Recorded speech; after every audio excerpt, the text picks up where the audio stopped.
Guys, make sure your phones are on silent. Yeah, my phone's on airplane. That's probably a good idea, actually. I'm just making sure it's not...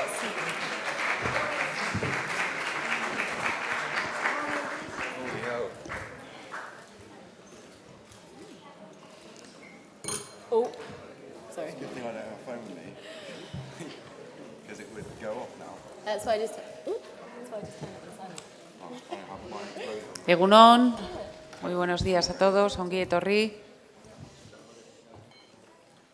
Vamos a dar comienzo a la rueda de prensa correspondiente a la producción británica Lady Macbeth, película que se proyecta dentro de la sección oficial del festival. Contamos con la presencia en esta rueda de prensa del director de la película, William Oldroyd, los intérpretes Cosmo Jarvis, Naomi Ackie y Florence Pugh y la productora Fotla Cronin O'Reilly. Vamos a comenzar ya con la primera pregunta.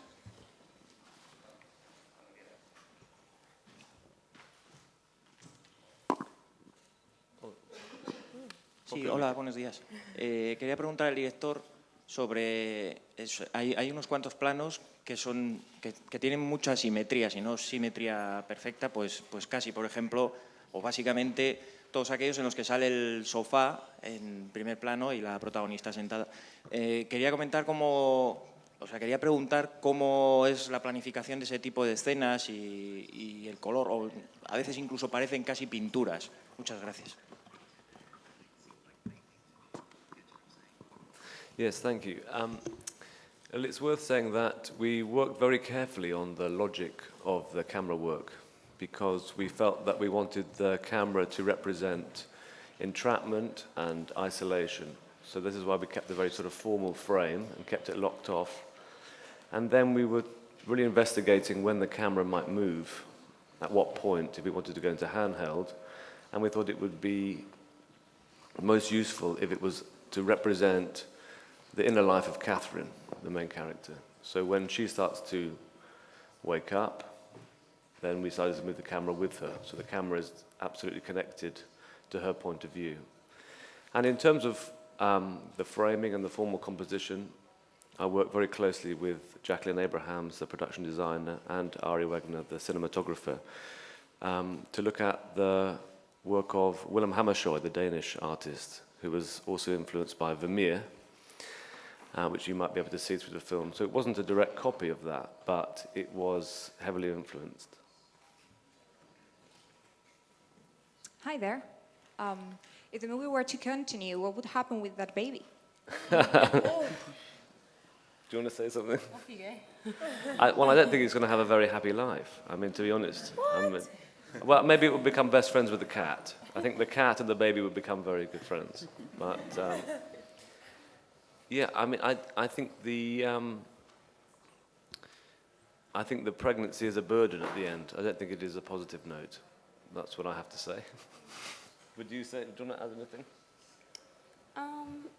I definitely think her pregnancy is something that keeps her fighting until the very end. So, from Catherine's point of view, I wouldn't say it's not her burden because that's the thing that keeps her going. But as a story, yeah, it's the thing that drives it all apart. And then she's left in this house, and she has to look after it. So, I think that would probably go downhill from there. Absolutely, yeah, I agree.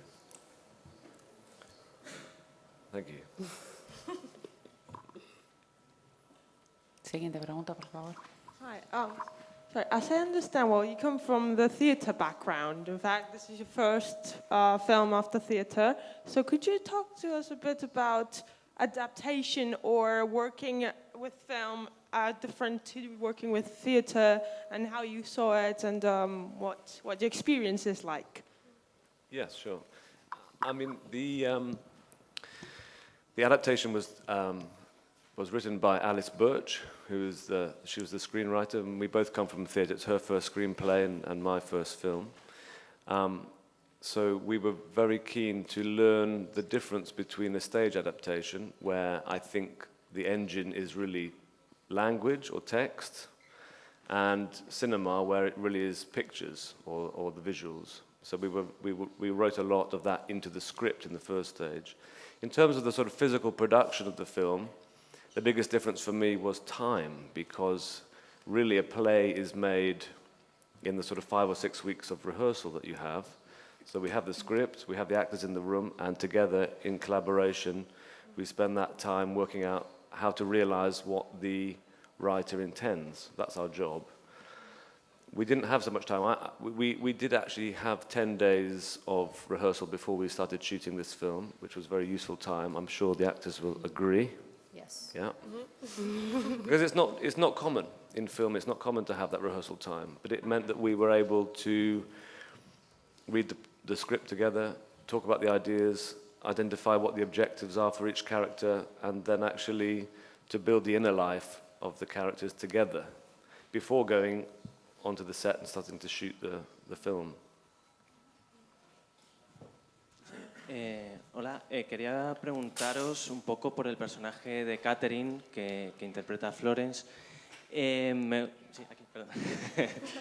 me gustaría saber un poco cómo fue la preparación del personaje, si consideráis que una persona tan fría, ¿no?, como es el personaje de Catherine, es algo que se desarrolla con el paso del tiempo, nace la persona así. No sé si creasteis un pasado del personaje o hablasteis un poco sobre el pasado de este personaje. Bueno, un poco si me podéis hablar de este tema.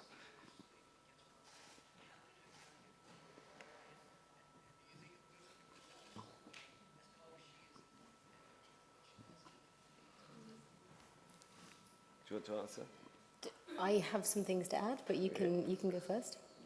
Well, to answer the question, how did we develop the character? I mean, she's in the book, the novella.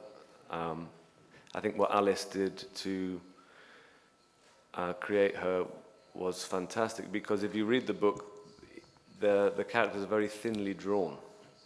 And what Alice did was to, really realize, in the first part, to really realize Catherine, and then when we worked with Florence, obviously, this was the completion, because you take this character on the page and then you have to make her live and breathe. I think it's also important to say that the character doesn't start where she ends up. I mean, she starts, I think, at least hopeful that there might be a good marriage there. I mean, okay, he's older, but going into that marriage, she is open to the idea of being a mother, being a wife, until the wedding night. I mean, the first day, really, it's sort of downhill from there for her. Do you want to add anything? Yeah, I agree. I don't think Catherine was born a killer. I don't think she's born cold-hearted. I think things happened which made her turn. And she starts the film as a young, naive, enthusiastic young girl who's really excited, I think, to get married. I think she's excited by the whole prospect of becoming a woman, of losing her virginity, of doing all of those acts that make her become a woman. And it just so happens that in the first 12 hours of her marriage, she's denied all of that. And for a woman to be denied all of that, I presume that would make you act out. And she's given an opportunity, which is to start this relationship. And at the end of the day, she just wants love, and she wants to be touched, and she wants to be appreciated, and she wants to be needed. And there is someone who also wants to give that to her. It goes too far. And she does a lot to try and save it. And as I said, she goes beyond. But yeah, I don't think she was a cold person from the beginning. I think it grew on her.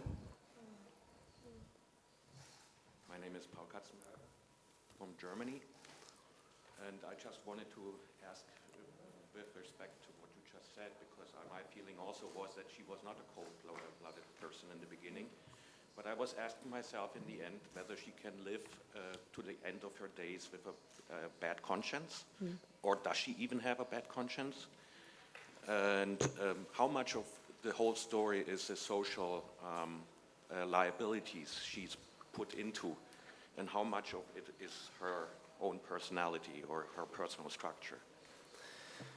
I think the idea of conscience is, very, very clearly expressed through the character of Sebastian, because he is the person who can't handle the consequences of their actions. And you see that very, very clearly, and it's there in the book. It's more explicit in the book because it is connected to Christianity. It's about the afterlife and whether he's going to be damned. That's the thing that sort of compels him. I mean, in our film, it's more about humanity. I mean, for us, it's about, you cannot kill a child and let it pass, really. That's the thing. I mean, for Catherine, I don't know. I really don't know. I don't know whether it's ever answered in the film, and I don't know whether it's whether she will ever sort of repent or find any sort of atonement in any sense. I mean, I really don't know. And actually, if anything, the only moment where you see her truly shocked by the whole thing is at the end when everyone's left. I don't think she suffers as much as Sebastian does through the killings, which was something that we discussed at the beginning, how she was going to take killing an animal over a human. And she actually reacts to that far worse than killing a person. But it's only at the end, when everything's gone, does she realize it's too far. And I think there is a nice difference with how they react. Hola, buenos días. Me ha gustado mucho la película y quisiera preguntarle si han elegido la película, bueno, la obra, porque es una película muy querida en Inglaterra, o bueno, el personaje de Macbeth, por ser Shakespeare y demás, o porque han considerado oportuno que es un tema importante en los cambios que se están produciendo en la sociedad actual, entre las relaciones entre hombres y mujeres.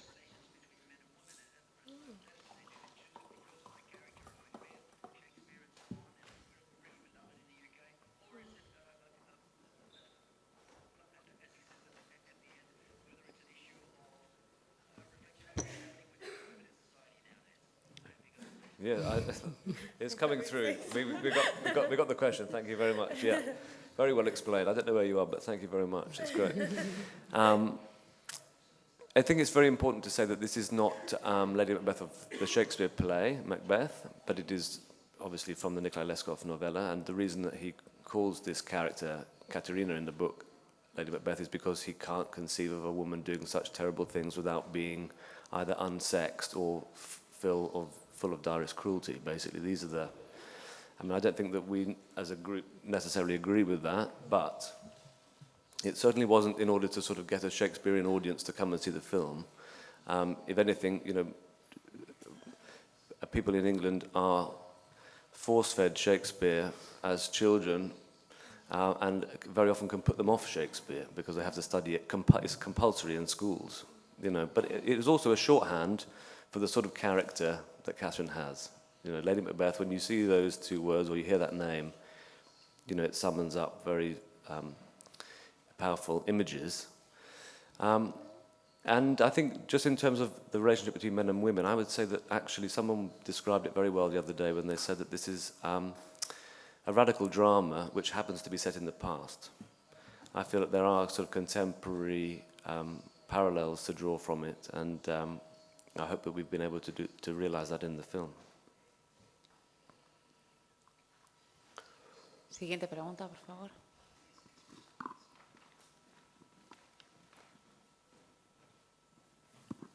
Hi again. I'd like to know more about Sebastian's character, because I was surprised that the guy who started being a jerk because he enjoyed with humiliation, stuff like that, he ends up being like the one with morals. So what's your view on that? And for the actor as well. Do you want to say something? Get the microphone up. Hello. Probably because the scale of the negative things that he's doing changes to be more severe. And that's probably why I'd say that's it. I mean, I think what we've discussed when we were making the film is a sense that Sebastian is an opportunist. This is not the first time he's done this, probably. He probably has seduced many young women who are ladies of houses, and then when he gets found out, he moves on. Yeah. He feels like a character that's constantly moving. So, you know, he wants to be the master of the house, and in the end he achieves that, really. I mean, halfway through the film he gets there, and there is another way this story can end, which is that they could be, you know, reasonably content. Yeah, exactly, reasonably content in this relationship until they're challenged in that way. And I think that it's just interesting to see whether, you know, at what point it's too much for him. You know, it is. You know, he is obviously upset by the murder of Alexander, but it was almost accidental. You could say it's sort of self-defense. So in a way, he can justify those things, and Catherine helps him to do that. She's the one who leads him. But when you kill a child, I think it's a very different story, and that's reflected in what Cosmo does in the character of Sebastian and the character itself. And also, like the injustices that you what's that word? The injustices that you impose on people when you're trying to get what you want seems like they don't seem like injustices when you're doing them, but then I guess like what we'll say, and some of them universally do eventually, like the more obviously, but it might take a while for the gravity of those actions to set in, and you get lost in the game of trying to get what you want, sort of thing. Yeah. Siguiente pregunta, por favor. No hay más preguntas. Okay, thank you. Thank you very much. Muchísimas gracias a todos.